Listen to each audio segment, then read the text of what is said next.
Muito bem, pessoal. Em instantes, nós vamos iniciar nossa aula de ciências. Eu peço que vocês escrevam o nome de vocês e a turma nos comentários desse vídeo. Então, nós vamos iniciar falando sobre a questão da especiação. A especiação está relacionada a modificações nas populações. E essas modificações dependem de processos evolutivos, como o surgimento, ao acaso, de novas características em uma população e a manutenção ou não dessas características. As características que conferem vantagem aos indivíduos naquele ambiente são mantidas, e as que não conferem vantagem são eliminadas pela seleção natural. Então nós temos essa imagenzinha que tem no livro de vocês, tentando ilustrar de forma bem simples como é que surgiu uma nova espécie. Nós vamos dar um destaque maior para essa imagem. Vamos para a primeira. Na primeira imagem nós temos um grupo heterogêneo de seres vivos, um grupo bem diverso. Devido a alguma barreira geográfica, que pode ser um rio, pode ser uma cadeia de montanhas, devido a uma questão de um choque de placas tectônicas, vai ocorrer a separação desse grupo heterogêneo de animais. Essa separação vai se prolongar por muito tempo. Então, esse grupo de animais vão se reproduzir entre si, e o tempo continua passando. Eles vão se especializando até que, em determinado momento, vai surgir duas espécies diferentes. Mesmo que no passado distante, era uma única espécie, eles vão acabar se transformando em novas espécies. Então, dessa forma que surge o que a gente chama de especiação.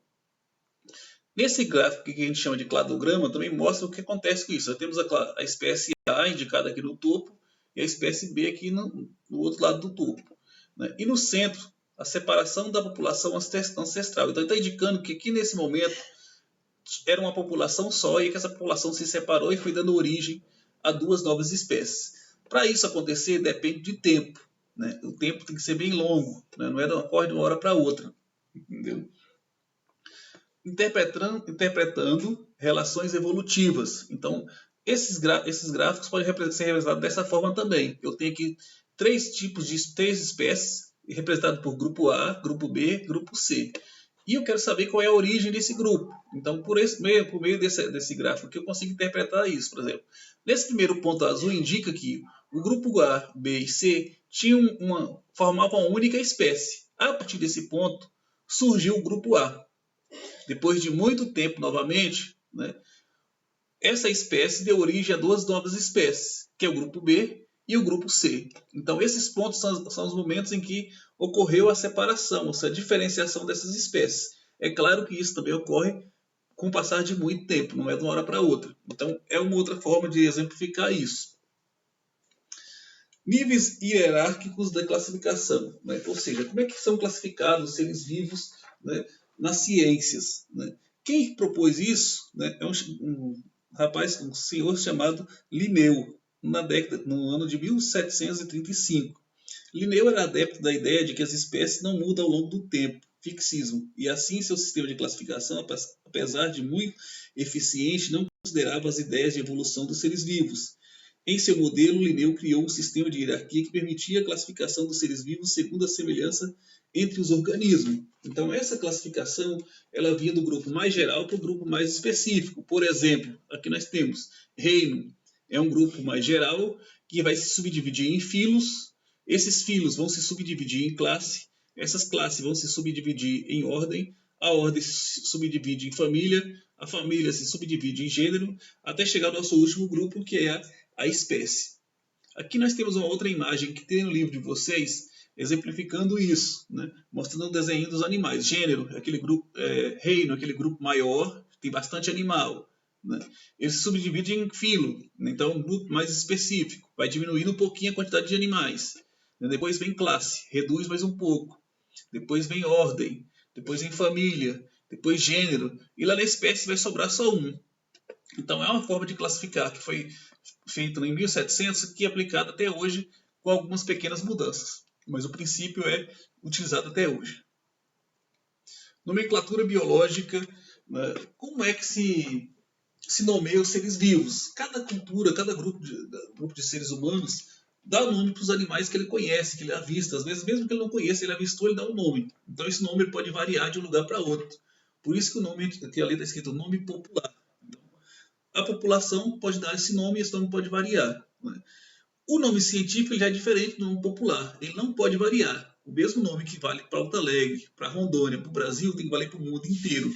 Então, por que fizeram isso? Para facilitar a identificação de animais. Né? Porque se a nomeação dos animais varia de um município para outro, de um estado para outro, imagina de um país para outro. Então, eu teria muitos nomes com uma espécie só. Então, a unificação dos nomes favorecia isso, para que todo mundo soubesse de que animal estava falando. Então, essa é uma das vantagens da unificação dos nomes. Tá, unificou os nomes. Que idioma que eu vou usar? Depois de muita discussão, se definiu-se utilizar o latim. Por que o latim? Porque o latim é uma língua morta, não existe nenhum falante dessa língua, então não ia gerar ciúme, não ia ter problema, por exemplo, de mudança na gramática, porque como não tem mais nenhum falante, não tem nenhum problema dessa língua mudar. Então se escolheu o latim como idioma para se escrever o nome desses animais. Por exemplo, aqui nós temos a onça pintada, que é o nome popular, nome científico, pantera onca. Então esse nome está escrito em latim. Então isso é importante.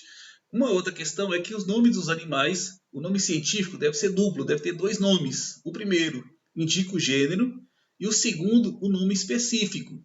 Sempre quando se escreve o nome científico, o primeiro nome é maiúsculo, o segundo é minúsculo. Não dá muito para perceber, mas essa letrinha aqui, por exemplo, pantera onca, ela está escrita em itálico, aquela letrinha dobrada, tombada. Quando você escreve no seu caderno, você deve sublinhar esse nome científico. Esse outro animal, tigre siberiano, né? Esse é o nome popular dele, o nome científico, Panthera tigris. O que isso quer dizer? Que esse tigre siberiano e mais a onça pertencem ao mesmo gênero, então ele tem muitas características em comum. Né? Então, tem característica comum, mas não é da mesma espécie. Por não ser da mesma espécie, o segundo nome é que muda. Né? Então, a nomenclatura biológica segue mais ou menos esse mesmo padrão, essa lógica de nomear os animais de acordo com esses critérios.